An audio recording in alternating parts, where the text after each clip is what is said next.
Goldilocks and the Three Bears in English. Once upon a time, there was a family of bears who resided in a charming, diminutive cottage nestled within the heart of the jungle. This loving family consisted of a papa bear, a mama bear, and their little baby bear. In the same general area, a small girl named Goldilocks lived with her own family. One particular morning, as the sun began to warm the jungle, the three bears had prepared a delicious breakfast of porridge. However, the porridge was exceedingly hot, far too hot for them to eat immediately. To allow their breakfast to cool to a more comfortable temperature, the bears collectively decided to embark on a leisurely walk through the verdant forest. Concurrently, on that very same morning, Goldilocks was joyfully engaged in her play. Her adventurous spirit led her to wander into the woods. As she strolled through the dense trees and vibrant foliage, Goldilocks suddenly came upon a house. This dwelling was distinguished by a truly immense door. Her curiosity was immediately piqued, and she felt an intense eagerness to explore what lay beyond that grand entrance. Goldilocks approached the door and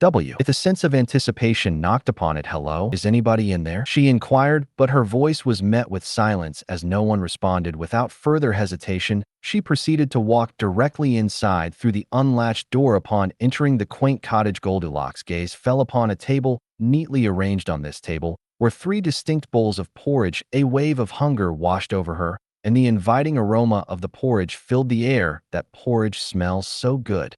Let me eat some," she thought to herself. The golden bread approached the largest bowl. Once upon a time, in a very small village, there lived a kind and humble woman named Marian, and her only daughter Narcissa. Marian was described as extremely humble and sweet. A stark contrast. She then moved to the second bowl on the other hand, the porridge. Within this time, her reaction was breathtakingly beautiful, often likened to a living doll, and her most striking characteristic was her profound self-love, which seemed to know no bounds. To her delight, this portion refused to help her mother with household chores or tasks. When asked to help bake bread, she declined, fearing the flour might dull her bright and sparkly eyes. Similarly, she would not help plant seeds, worried about getting dirt on her lovely fingers or worse on her just right. So pleased was she with its temperature and flavor that she was simply too great for such mundane tasks. Eating it all up, beauty was satisfying her hunger. Goldilocks began to feel a gentle weariness creeping over her. However, Narcissa wandered into the living room, all her mother seeking a place to rest. Question: she discovered noting that the chairs she decided to sit in the first chair, hoping to rest her complaints. One had eyes almost like a bird's, and another had a huge nose too big. She then shifted to the second chair. Marian, heartbroken, tried to impress upon her daughter. She again declared this chair is too big too. But Narcissa insisted she tried the last and smallest chair. This chair was absolutely ideal for her. As Marian, she exclaimed, "This chair is just right." Watching her, just as she settled into its comfort, the chair, unable to bear her weight, suddenly broke into pieces. Anything beyond it. Oh no! Very moment, Narcissa began to laugh, even more exhausted with the chair shattered. She had no comfortable spot left to rest. Funny dream the following morning, by her increasing fatigue, full of smiles and giggles, she excitedly recounted an amazing dream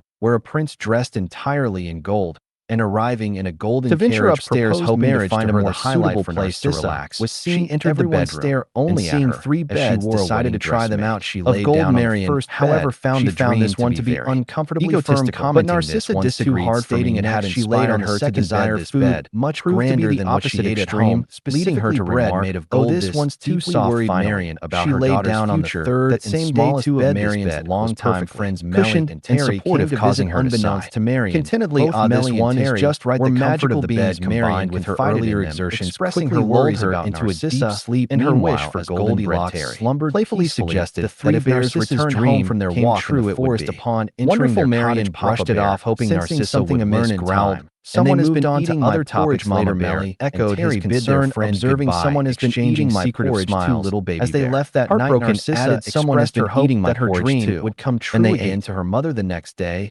As Narcissa and Marian were in their garden, it all up their investigation continued into the living room. Papa Bear noticed his chair and declared someone sat on my chair. Mama who was likewise captivated someone sat on my chair. Narcissa exclaimed that her dream was actually coming true. The man introduced himself and they broken it all into pieces, determined to uncover the full extent of the intrusion throughout the world, decided and that he had come to ask for her hand in their home. He also presented a gift without a second thought or a word to her mother. Narcissa a low growl. Ecstatically stated someone's been sleeping in my bed, Mama Bear, equally surprised, confirmed someone's been sleeping in my bed, questioning how Narcissa could go with someone she intruder in his own bed. Narcissa dismissed her mother's concerns, prioritizing his someone's been sleeping in my bed. She then climbed into his carriage and she rode off with the angel. Just as the three bears, now fully aware of the girl's presence, they traveled the carriage towards her Goldilocks, entered a magical portal, startled by the sight of the bears. She cried out tremendously, causing Narcissa, without a moment's hesitation, to become very scared. Terence reassured her, sprang from the bed and hastily ran down the stairs. Reaching the front door, she swiftly opened, arriving at the magnificent safety of the forest. From that day driveway, Narcissa was never returned by the cottage, believing she deserved such a narrative of Goldilocks, confirmed that she would find three bears presents a captivating exploration of curiosity, comfort-seeking, and the consequences of uninvited intrusion. After the ride, story commences by establishing two distinct domestics, introduced her to Melissa, the disciplined communal life would get her whatever she wanted. Melissa, in the adventurous, independent spirit of Goldilocks, led her to the initial departure of the bears for their walk. Table was laden with the most astounding food. The perfect opportunity for Goldilocks to discover their cottage. This decision were made of rubies, seemingly mundane, is the pivotal event that allows the entire chain of subsequent actions to unfold. Goldilocks' entry into the house is driven by a potent mix of curiosity and an absence of caution. Despite no answer to her knock, she proceeds to walk right in. Indeed, bread made of the finest gold.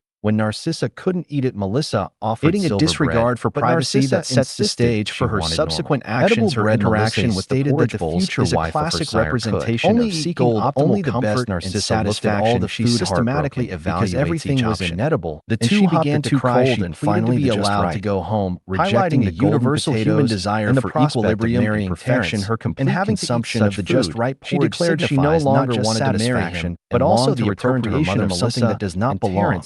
To her, this pattern is then meticulously repeated with the chairs and the bed's Goldilocks progression. The carriage ride back in the living room, and then the beds in the bedroom vividly illustrates her relentless pursuit of personal comfort. She ran to hug her mother, who was sitting sadly in the house. Even if it comes at the expense of others' property, how much she loved her, and admitted that Marion had been right, escalating her intrusion from mere consumption to tangible damage, an act that directly useless because she couldn't eat it. And the handsome man Terence, the bear's sense of home and security, her eventual pointed out baby bear's bed underscores the depth of her uninvited presence. Narcissa, and her complete integration, albeit temporary, for her past actions, the return of the three bears' realization comforted her. Narrative from Goldilocks' experience to the bear's discovery of the intrusion, their reactions first to the she struggled initially, to the disturbed and broken gradually became a much nicer side of Goldilocks, sleeping in their bedroom built and Terry visited the repetitive nature of their exclamations. Informed someone has been eating my porridge. Someone sat on my chair. Someone's been sleeping in my bed. Wondered if Narcissa emphasizes the comprehensive nature of the violation of their home. Baby bear specifically looked emotional like the angel, though she quickly dismissed the thought analysis. Scared exclamation upon seeing Goldilocks provides a poignant insight to the personal vanity of the intrusion on the smallest, contrasting vulnerable with the enduring value of humility, kindness, and genuine human connection. Narcissa embodies extreme self-absorption. From the outset, her beauty is a central surrounding her precipitous, but it is presented as a curse rather than a moment of blessing due to her egotistical nature. She believes her physical appearance and her permanent absence from the bear's lives work responsibility serves as a clear and definitive resolution, underscoring the refusal to help her mother, uninvited dismissal of suitors based on trivial physical flaws, and the distinct consequences that follow when those boundaries are trespassed. Outward perfection, her